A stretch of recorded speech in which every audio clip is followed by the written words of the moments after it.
Përshëndetje të gjithëve, falenderoj të gjithë pjesëtarët dhe organizatorët dhe ideatorët e këtij simpoziumi historik, në veçanti bashkëqytetarin tonë Nexhmi Haveriku, që u bë iniciator për këtë eveniment të rëndësishëm mbi kontributin e popullit Trevës Kavajës në luftën e përgjithshme të Shkodrës, me 1913 kundër malazezëve që kërkonin në çdo kusht të merrnin këtë qytet. Jam i bindur se simpoziumi i arriti qëllimit u evidentuar në detaje i gjithë kontributi i popullit të zonës Kavajës në këtë luftë heroike dhe të përgjithshme nëpërmjet hulumtuesve, historianëve dhe studiuesve të qytetit tonë që sollën fakte dhe dëshmi të panjohura më parë përpara një auditori të zgjedhur dhe shumë të interesuar.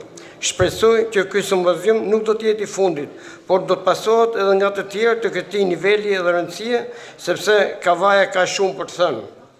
Me këtë rast, duhet i përshëndes të gjithë të pranishmit me një poezi të shkurtër, shkruar para pak kohësh pasi lexova librin e historianit Xhafer Xehani, kushtuar luftës së Shkodrës, që më frymëzoi të shkruaj këtë poezi, kushtuar bijve të Trevës Kavajës që dhanë jetën për mbrojtjen e kufive kombëtare, krah për krah me vëllezër shkodran. Poezia në fjalë titullohet Kavaja dhe lufta e Shkodrës.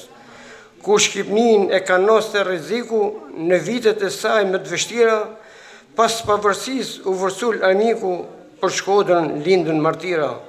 Qindra luftëtar Kavaja i dërgoi për të mbrojtur kufit kombëtar. Malazezët nga Shkodra t'i dëboj, ndaj u rreshtuan në vit të parë. Dërta 200 dëshmorë mbetën për luftën e Shkodrës, këta martirë dëshmojnë, pra dheu në shtrenjtë dhanë jetën me respekt të gjithë t'i kujtojmë.